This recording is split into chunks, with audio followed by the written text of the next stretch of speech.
Buscamos la otra plantilla a ver si hay algo más negro.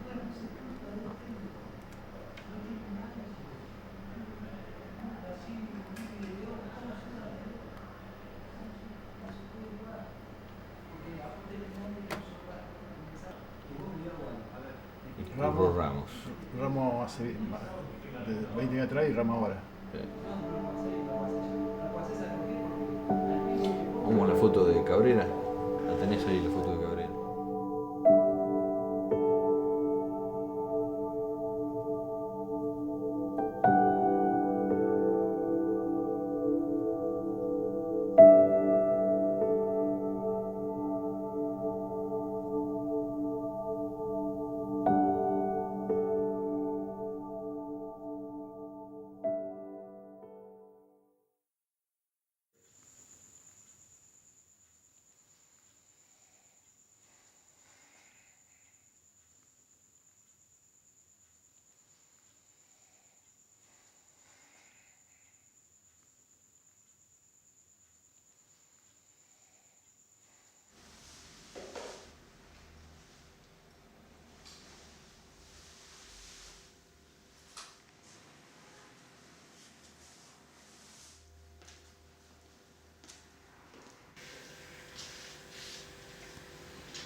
Ah, están arreglando la luz. ¿Qué están arreglando la luz? Ah, La luz está arreglando. no, creo que el cable.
Denos su nombre y apellido completo.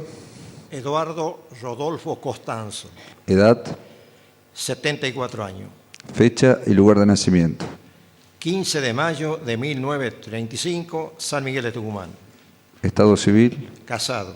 profesión, Nada, jubilado. ¿Tiene antecedentes penales, señor Constanzo? De un hecho en Tucumán ajeno, particular. ¿Hubo sentencia sobre ese hecho? Sí, ¿Qué sentencia hubo? una condena. ¿Recuerda por qué tiempo, por qué figura? ¿Cuándo fue?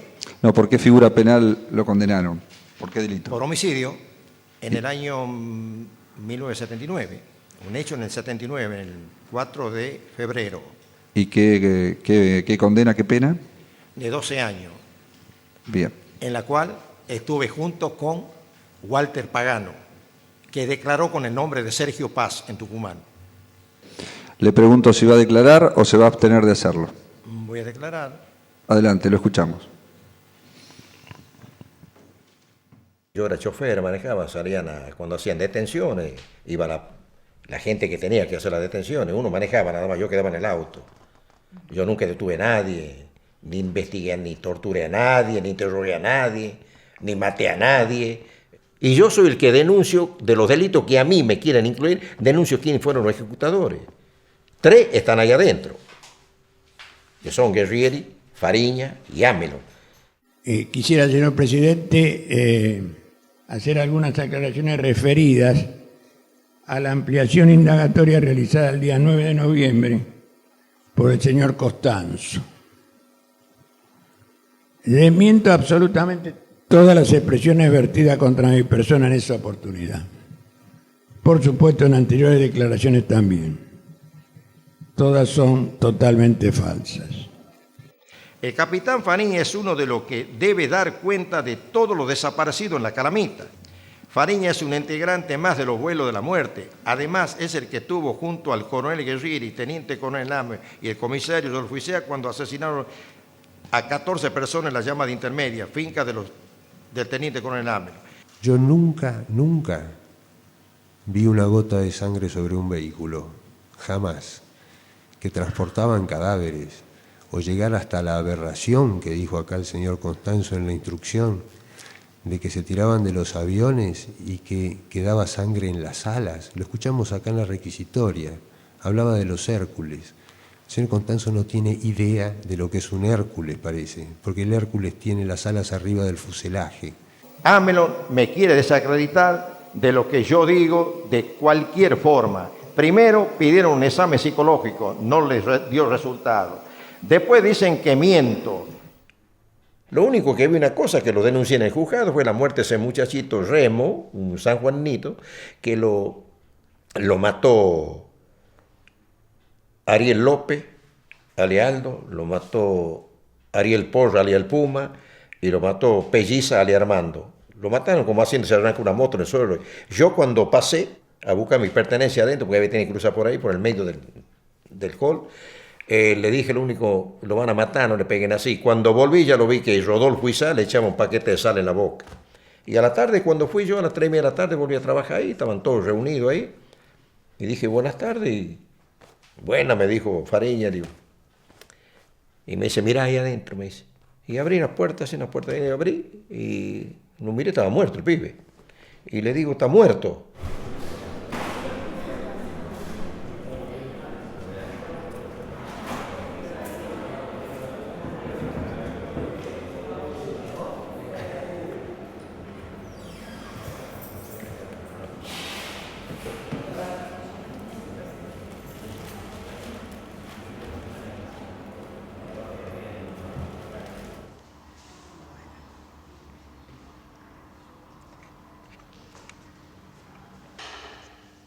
La utilización de maquetas en juicios por delitos de lesa humanidad es inédita.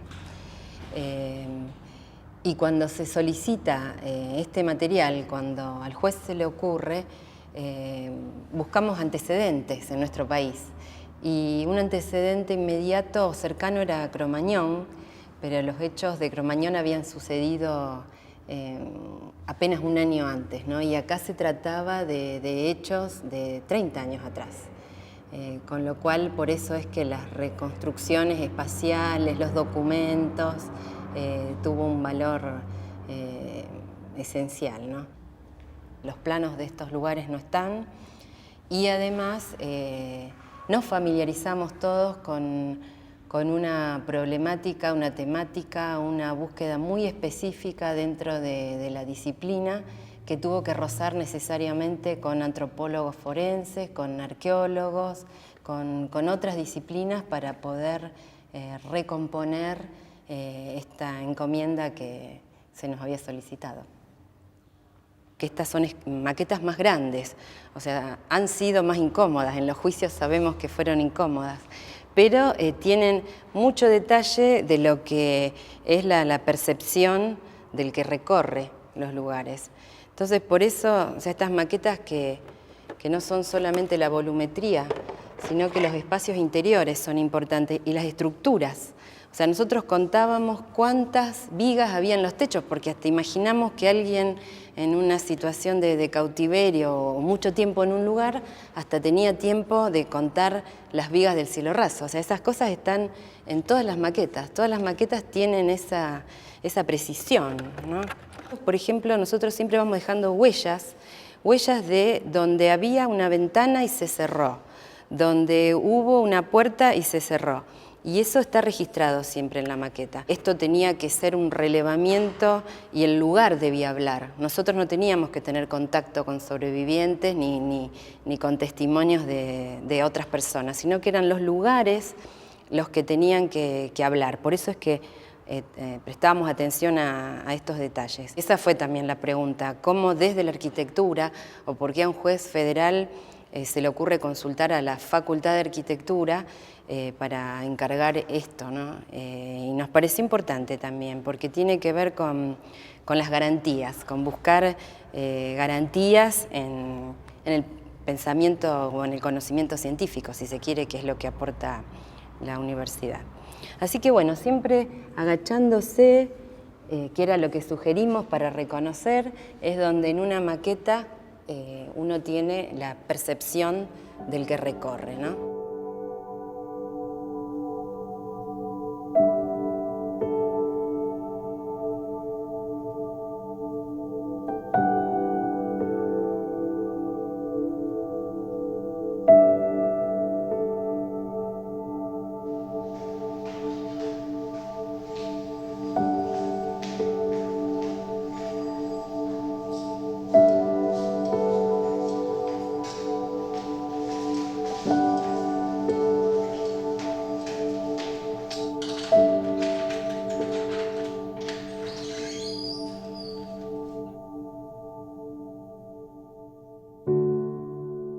El diario de los juicios es un intento de dar una cobertura jornada por jornada al proceso del primer juicio oral contra los genocidas en Rosario, que en esta oportunidad tuvo a 5 represores de la Quinta de Funes, que no solo operaron en la Quinta de Funes, sino en otros 4 centros clandestinos de detención, como la Intermedia, la Escuela Mañasco, la Calamita y Fábrica Militar de Armas.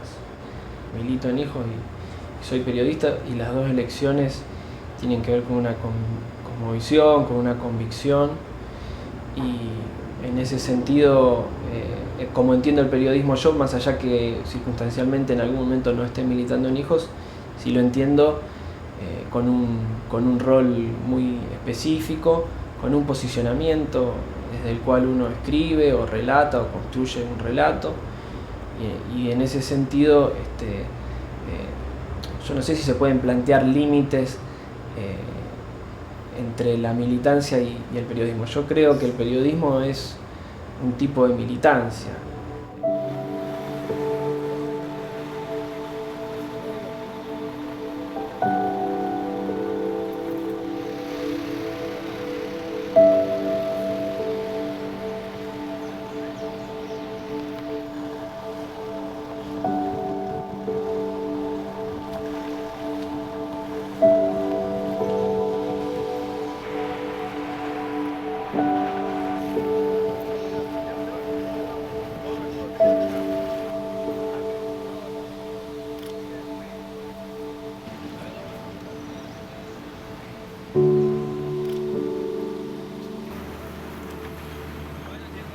La Quinta de Funes fue un lugar donde se llevó adelante una experiencia piloto con un número importante de detenidos. Hay 17 víctimas directas allí, pero hay muchas más que pasaron por el centro, algunas más por lo menos.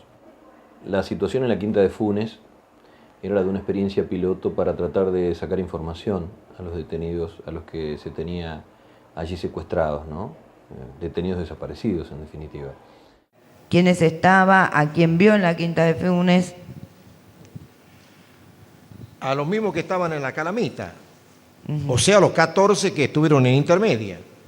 Esos fueron trasladados a la Quinta de Funes. Fueron los últimos que quedaron, que prácticamente era la cúpula guerrillera o montonera, como le quiera llamar. La verdad que la pasaron muy bien los detenidos ahí. Jugamos a la pelota, nos bañamos en la pileta, comíamos asado, todos juntos. Ahí. Fue prácticamente unas vacaciones que estuvieron ahí, 2 meses, ¿cuánto se estuvo ahí? Recordó Costanzo la forma, las condiciones en las que estaban detenidos, que molestan apenas uno las escucha, porque el relato de Costanzo habla de una pileta de natación y una cancha de fútbol que compartían, como si las condiciones allí fueran prácticamente de una casa quinta, ¿no? Cuando en realidad se trataba de quebrar emocional y psíquicamente a los detenidos en ese lugar. Hay una persona cuyo testimonio es importante y fue importante, muy importante, en la causa Guerrieri justamente, es Jaime Drí. Es importante porque es el único sobreviviente conocido de la Quinta de Funes. Pudo fugarse y está viviendo en Panamá. ¿Reconoce el lugar, señor Drí? ¿Se ubica? Sí. Reconozco que esta era la casa principal. ¿Este lugar cómo lo llamaría usted?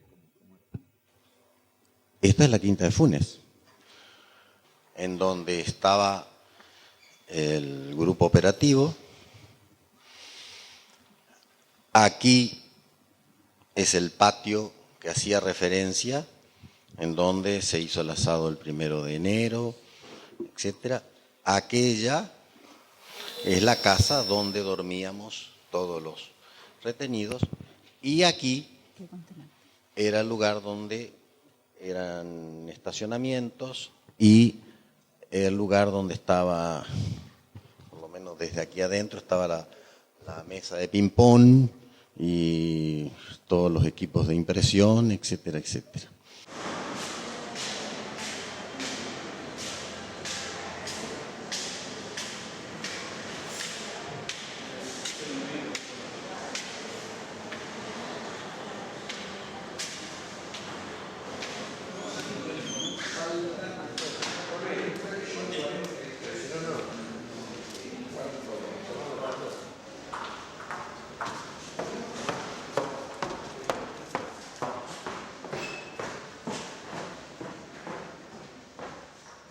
Esta que es la casa, la construcción principal de Quinta de Funes, para nosotros fue muy, muy, muy importante registrar, bueno, por un lado, como decía, todo el trabajo de cielos rasos, vigas y demás, que está con precisión, pero además espacios con un hogar, por ejemplo. Había un hogar a leña que está en la sala principal y entonces está con todo su detalle. Mobiliario fijo, que pertenece también al hogar de las salas, cocina, o sea, todo tiene un detalle como para que quien lo percibió desde la escala 1 en 1, de estar recorriendo esos lugares, pudiera registrarlo, ¿no es cierto? Que esta casa se está reformando permanentemente, porque también aparentemente en estos lugares hubo celdas o funcionaron como celdas, entonces para nosotros era importante registrarlo. También aparece la cantidad de vigas que tiene ese espacio, ¿no? Yo estuve en esta habitación mientras en esta habitación efectivamente había una ventana que se podía ver la piscina. Yo al principio no la había visto. Aquí en la entrada exactamente estaba el custodio de Gendarmería Nacional que decía que era formoseño o correntino, que me dice que iba a venir un alto jefe a verme, que yo era muy importante.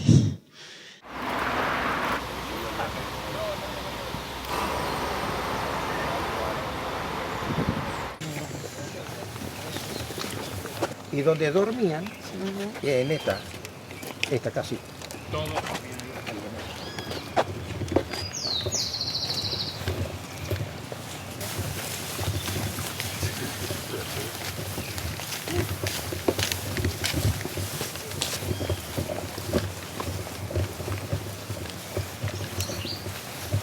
Acá vivían todos. Todos, mujeres y hombres. Mujeres y hombres. Veo un pizarrón y veo un diagrama que parecía una planificación de alguna operación. Entonces, empiezo a ver movimientos, había un camión con una tolda.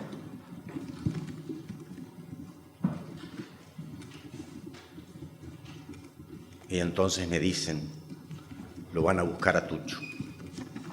Los compañeros lo van a buscar a Tucho. ¿Y a dónde? Mar del Plata. Ese mismo día, 1 de año, un chofer arrancó el camión y se fue por delante porque era camión, y donde iban todos los equipos para secuestrar a María Raquel Negro y a Tucho, Tulio Valenzuela. Tucho era un militante que estaba detenido junto con su compañera de ese momento que estaba embarazada, Raquel Negro, de mellizos, con lo cual hay que medir este impacto, ¿no? Galtieri retiene a su esposa, en cuyo vientre estaban los mellizos, uno de los cuales fue finalmente encontrado, Sabrina Gullino, una nieta recuperada, que vive aquí en Rosario y que milita justamente en Hijos también. Bueno, la gran conmoción, todo. Tucho cayó, Tucho va a cantar, Tucho no va a cantar. Yo pienso que sí, aquí estamos todos, bla, bla, gran nerviosismo. Pero no conozco qué pasó, cómo fueron las cosas. Después, por interpósitas personas, sé que Tucho dijo que él necesitaba hablar con María para ponerse de acuerdo, pero eso a mí no me consta porque yo no participaba de eso. La cuestión es que Tucho acepta colaborar. Recordar que la Quinta de Funes fue esta experiencia que fracasó cuando se llevó adelante este operativo denominado Operación México, en realidad, cuando un grupo de detenidos fue llevado junto con sus propios secuestradores militares, uno de ellos, Juan Daniel Amelón, a México para tratar de asesinar a los líderes montoneros que estaban en aquel país. Y uno de los documentos de Estados Unidos es el testimonio que dice aquí de Tulio Valenzuela, donde él cuenta cómo llega a México, y dice él, podría leerlo todo el documento, pero es muy largo. Él dice que ha sido capturado en Argentina, que fue llevado en Rosario a Quinta de Funes, y dice que allí había varios otros montoneros colaborando con el ejército y que habían convencido a algunos de colaborar y que a él le proponen que hagan una operación para ir a México a ir a matar al liderazgo de montoneros. Eso es lo que dice aquí él. Y dice que lo llevan a él junto a Carlos Laluf, que era otro montonero, que era el segundo, creo, de Rosario. No puedo dar fe completa de todo esto, pero creo que eso es lo recordar que dice aquí. Y se los llevan a ellos dos junto a cerca de 4 otros agentes de inteligencia del destacamento 121 de Rosario. Y se van en viaje hacia México con la idea de infiltrar a Montonero y llevar a cabo esta operación de inteligencia. Y da cuentas aquí en este testimonio sobre el viaje. Pasan por Brasil, por Guatemala, llegan a México, y en México él decide traicionar a los militares, o sea, y denunciar todo esto ante montoneros. Todo eso cuenta aquí del documento, y contar toda esta historia que estoy diciendo, que la cuenta aquí en su testimonio. Ese es el primer documento. Este documento llegó a manos del Departamento de Estado a través de la señora Olimpia Díaz, que era la esposa de Jaime Drí. Jaime Drí, que fue uno de los prisioneros que Tulio Valenzuela encontró en Rosario. Y por supuesto aquí en el documento también habla un poco sobre Jaime Drí, porque dice Tulio Valenzuela que vio a tales y tales personas en Rosario. Está Jaime Drí, está un señor Retamar, Pedro Retamar, creo recordar que se nombra. Hasta que una tarde veo un alboroto, no estaba enterado, estaba en el patio por ahí, y que una llamada de México, dijeron, sé que al final entró Jorge, atendió la llamada, no sé qué se dijo, pero salió muy nervioso y creo que prácticamente inmediatamente se fue de ese lugar, que ya a esta altura, hoy todos sabemos que se trata de la Quinta de Funes.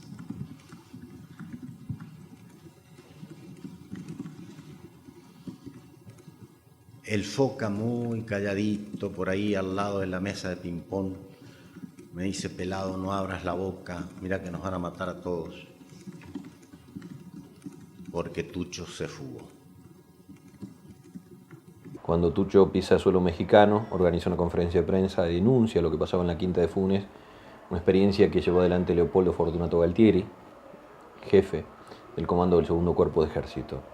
Esta conferencia de prensa inició toda una dinámica en México en que los periódicos lo cubrieron y aparece otro documento, el segundo documento que incluyo aquí, que es uno de los que encontramos en la Dirección Federal de la Seguridad de México, que es un documento del 19 de enero del 78, o sea, al día siguiente de la conferencia de prensa, que es dirigido al director general Manuel Becerra Acosta de la DFS y que es realmente el artículo que ha aparecido en el diario 1+1, dando cuenta del testimonio de Tulio Valenzuela. ¿Usted estaba cuando supuestamente llamaron desde México por teléfono a un periodista a este lugar en aquel momento? Yo atendí el teléfono. ¿Y dónde estaba ubicado el teléfono? Allá sí vamos, ¿se puede entrar? Bueno, vamos a preguntar. Eso es que no la consigo. Bueno, por favor, podemos. Y por acá, ahí por ahí estaba el teléfono. ¿Y ahí recuerdas que había acá? ¿Dormitorio? Esto está tal cual. Igual. ¿Y a usted quién le pasó el teléfono? ¿Usted atiende el teléfono y se lo pasa a alguien? Guerrieri estaba sentado, A ver. desayunando ahí en la mesa. Acá. Ahí estaba sentado Guerrieri desayunando. Yo atiendo el teléfono cuando suena y me dice: le habla el periodista de México del diario 1+1. Yo creí que era carga de 1+1 igual a 2. Le digo. No, le habla, dice el periodista. Ustedes tienen al hijo de Raquel Negro ahí, dice. Y le digo: espere un minuto. Hijo de México. Porque yo le digo a Guerrieri, le digo: espere, le digo que yo lo voy a saludar creyendo que era Fariña que llamaba. Por eso voy a atender el teléfono yo. Y no era el periodista, entonces le doy a Guerrieri y le digo: ¿qué? ¿Con quién? No, está equivocado, esto es una casa familia, equivocado. Se equivocó, señor, ¿no? Y le colgó. Y luego, dentro de los documentos que estaban en la Dirección Federal de Seguridad, aparecen estas fotografías. Y dice aquí, este es el señor Manuel Augusto Pablo Funes, teniente del área de inteligencia 121 del Ejército Argentino.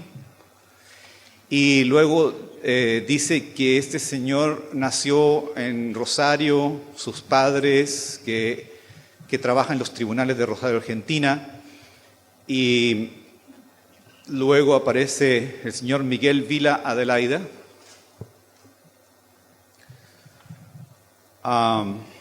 Dice elemento civil del área de inteligencia 121 del Ejército Argentino.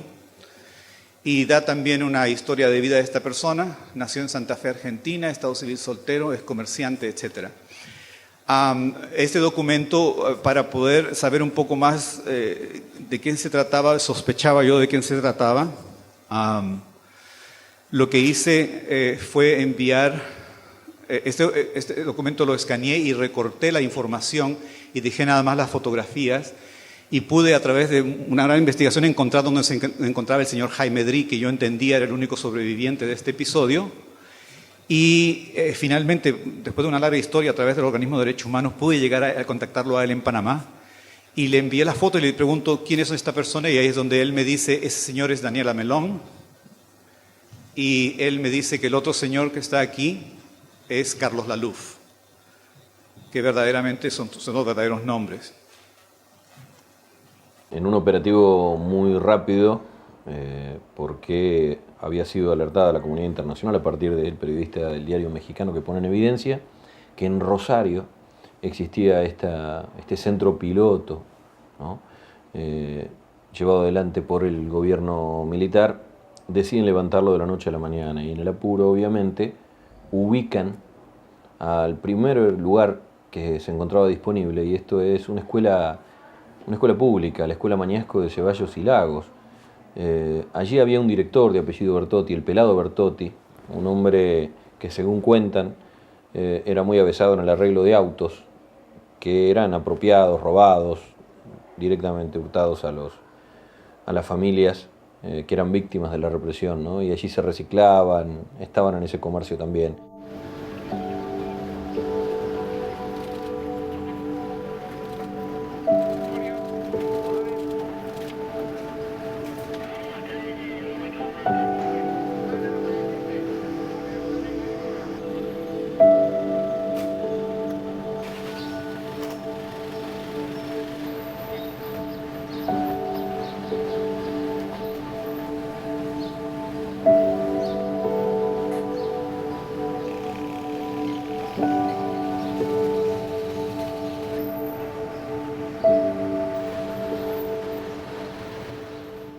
Se lo bajó acá y de acá se lo llevó al entrepiso. ¿A todos? A todo. ¿Puede más o menos indicarnos el camino que hacían? En la escalera.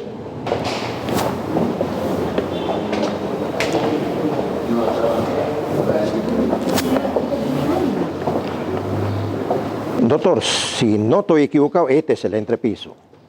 Tanto año. Bueno, ahí te duerme en aire con los colchones todo. ¿Usted recuerda si las personas que estaban aquí estaban tabicadas, en qué condiciones estaban en los colchones? Yo subí 2 o 3 veces acá, doctora. Yo lo vi tabicado, pero cuando lo trajeron tabicado y que estaban tabicados ahí. Pero a medio tabicado, eso era. Pero sí, riguroso estaban, yo me daba cuenta que había bronca por los asuntos los de México.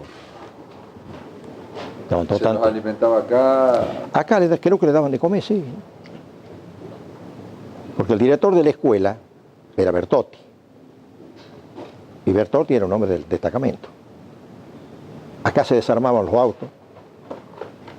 Ahí en ese taller abajo, ahí se desarmaban los autos, los robados, que chocaban, los desarmaban y las cosas mejores se las vendían. Y los malos lo tiraban. Acá se preparaba también los autos, se les cambiaba el color de pintura, cuando no querían que lo conozcan, autos que chupaban en la calle. El circuito funcionó más o menos de este modo. Los primeros detenidos y el primer centro que funcionó era La Calamita. De allí se pensó en la prueba piloto de la Quinta de Funes. Quinta de Funes que está ubicada y ocupada por una familia, ¿no? La familia Ferroni. ¿Quién puede comprar un lugar como si fuese un centro de exterminio y vivir allí y hacer correr sus nietos por el parque, cuando en ese lugar se torturó, se secuestró impunemente? La Escuela Mañasco fue un lugar de paso, pero íntimamente ligado a lo que en realidad era una de sus autoridades, era miembro de la patota. Finalmente la intermedia fue el lugar en donde los liquidaron. Sí me voy a detener más sobre el campo de Timbúes, llamado en la causa intermedia, porque como consta en todos lados y nunca se ha tratado de desmentir, es un predio que pertenece a integrantes de mi familia. Está así asentado en todos los registros públicos y no lo desmiento, es exactamente así. Descarto, desecho, desmiento que yo tenga algo que ver con los hechos que Constanzo ha relatado sobre sucedidos en ese predio.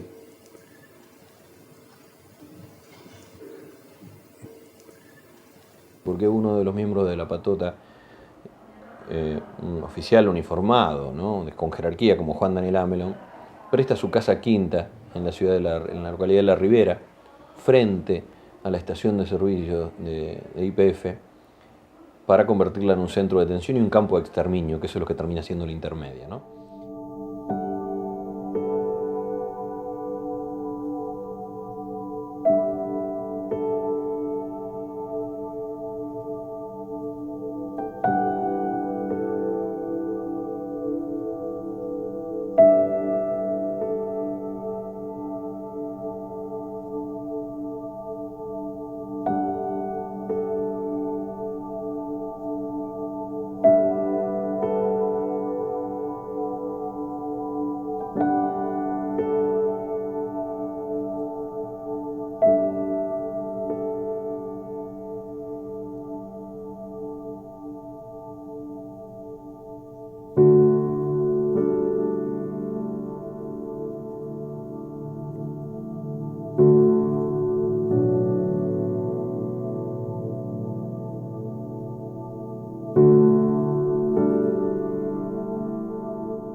Walter. Doctor, sí. Acá constantemente estaba para un Ford Falcon con la radio. Ajá. Acá, en la puerta de la cocina. Esa creo que es la cocina. ¿La puerta de qué? La cocina. De la cocina. A la cocina. Se hizo un asado a las 12 del día, con los guardias que había, más los gendarmes y las chicas que estaban, los presos que estaban ahí, porque decían, le han hecho correr a Bolivia, que se iba en libertad María, la chica que hacía mucho tiempo que estaba detenida, la que hacía de cocinera, de cocinaba para ellos, para nosotros, para todos. Y a la noche llegamos nosotros. Ordenaron que dejemos los autos a 1 kilómetro y lleguemos a pie, sin armamento. Y estuvimos festejando, comiendo y todo alegremente, hasta que llegó la hora del whisky, que Fariña le dice a Sergio uno, un peticito, le dice, anda a traer 2 botellas de whisky que tengo en el auto. El otro va a traer las 2 botellas, sabía cuál era una y cuál era la otra, y pone en la parte donde estábamos nosotros una botella de whisky, en la otra parte donde estaban los muchachos, los montoneros, pone la otra botella. Una aquí y la otra allá. Sergio sabía qué botella de whisky estaba poniendo acá, que es la que bien preparó en Campo de Mayo, según el médico Alejandro, médico de primero, decía que la habían probado con un perro, le habían hecho prueba y se había muerto el perro. Que a estos chicos cuando tomen los whisky le iba a entrar a llorar o se morían cualquier cosa, o se dormían. Y la primera en agarrarle eso que tomaron cuando hicimos un brindis, nosotros con el whisky bueno de allá y esto con el whisky ese. Y la primera que toma es la María. Ahí en ese lugar donde está la gente fiscal, ahí estaba sentada la María. Toma y se larga a llorar. Se llora y se decae. Entonces la levantan entre Amelón, creo que ha sido Amelón, pero sí, el médico, me acuerdo, y se la llevan para la pieza aquella de allá donde dormían. De ahí no la volví a ver más, María, yo. Y los otros no quisieron tomar. Algo sintieron que no. En ese interín del whisky, de todo, ya se ha retirado de acá sin que lo vean Fariña, Amelón y Isaac, Rodolfo. Se han ido a la casa allá, donde estaba Guerrieri esperándolo, que es donde lo matan, ya luego se ve dónde allá. Se han ido para ahí. Entonces después venía un gendarme, había una orden, que si los montoneros, vamos a decir para que me entiendan más rápido, los montoneros se ponen a pelear o quieren escaparse, que nosotros tratemos de agarrarlo.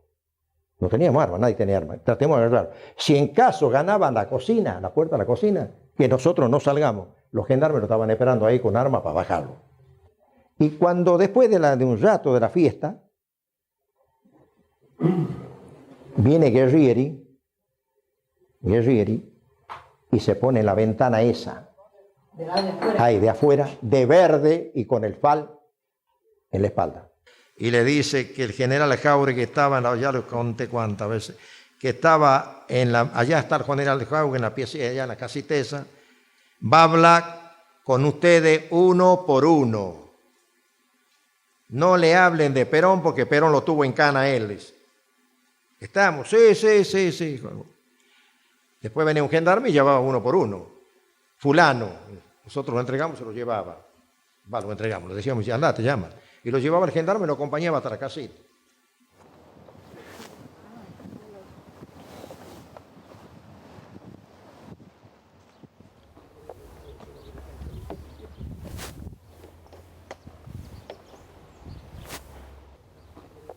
Acá lo mataban, le pegaban 2 tiros en el corazón. Esto nos enteramos después, lo que yo cuento después cuando ellos nos llaman a sacar a los muertos. Yo no veía cuando le pegaban los tiros al corazón. Esto nos enteramos después del trabajo que han hecho. ¿Usaban silenciador? Con silenciador. Guerrieri, Fariña, Amelon y Isaac, el comisario mayor, cuando nos hacen entrar adentro y encontramos a la vueltita de la salita, así yendo para las piezas, en un pasillo, a los 14 amontonados, totalmente desnudos, muertos. Y de ahí nos ordenan que los saquemos a la salita uno por uno, le tapemos con pedacitos de trapo los 2 agujeros que tenían en el corazón y los saquemos afuera. Y ahí lo envolvían con colcha, estaban esperando todo, pues estaba todo trabajando ahí. Lo envolvían con colcha y se lo cargaban a un camioncito que estaba parado ahí, a un Mercedito 608. Yo estoy parado acá y ahí está parado el camioncito Mercedito 608 de culata para que carguen los muertos. No, más allá del alambrado, allá pegado casi a la galería. Quien dio muerte en la intermedia a los 14 detenidos es Rodolfo Isach, un excomisario de la policía de la provincia de Santa Fe, un policía de Santa Fe, que tenía un hermano que se llama Carlos.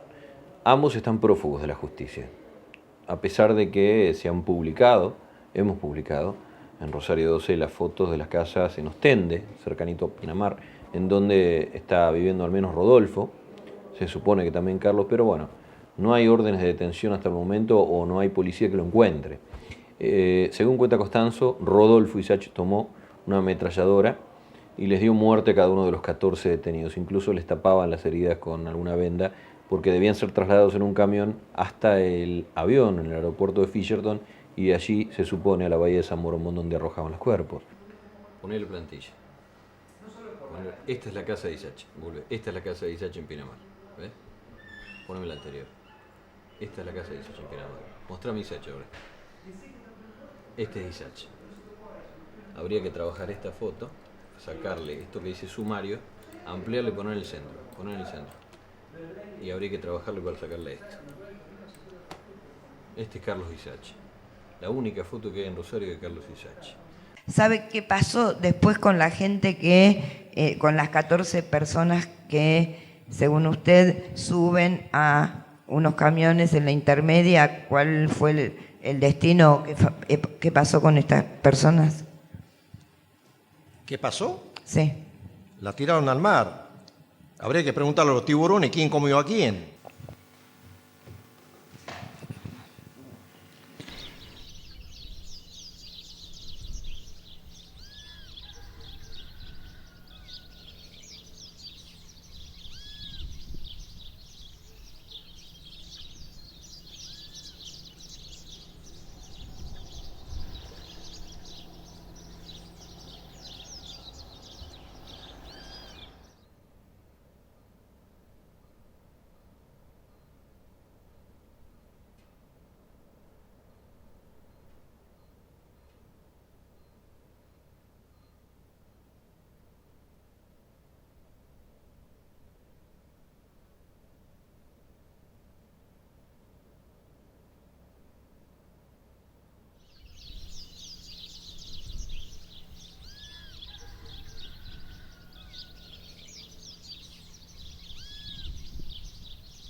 Algunas de las cosas que dice Constanzo para nosotros son ciertas porque se han podido comprobar y otras no se han comprobado, por lo tanto muchas veces relativizamos sus dichos y creemos que también claramente puede estar mintiendo. De hecho, sabemos que ha mentido en algunas de sus declaraciones. Obviamente trata de mentir cuando lo que está describiendo, si dice todo lo que sabe, se involucra él mismo, a pesar de que en muchas de las cosas que dice se imputa quizá por no saberlo, ¿no? Él se manda en cana también solo, pero trata de no mandarse en cana, y en muchas cosas donde él, por supuesto, tiene implicancias, dice que no estaba, dice que él no hizo tal cosa. En ese sentido sabemos que miente también. Y en otros relatos, en otros aspectos de su relato, nosotros lo ponemos en un claro oscuro, porque no hemos comprobado que lo que ha dicho sea cierto.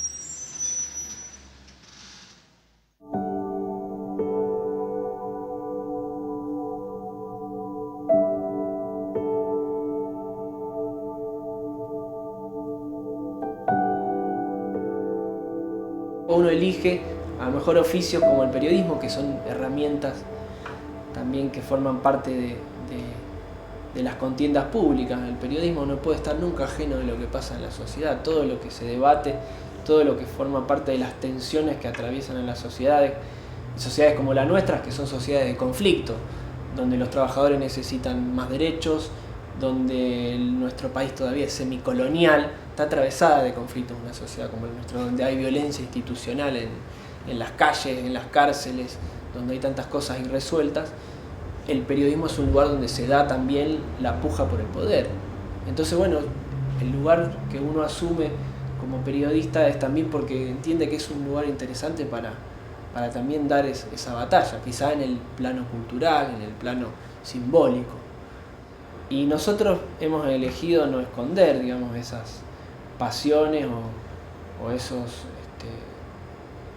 imparcialidades que nos cruzan, porque en definitiva es dar cuenta de que todo el quehacer humano, sobre todo social, o en este caso el periodismo, es subjetivo y nosotros no lo escondemos. Después lo otro es mentira.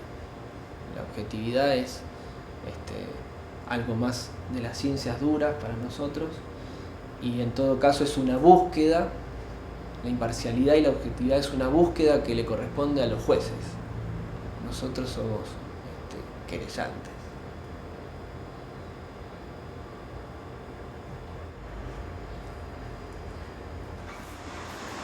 O periodistas, o militantes, o sobrevivientes también.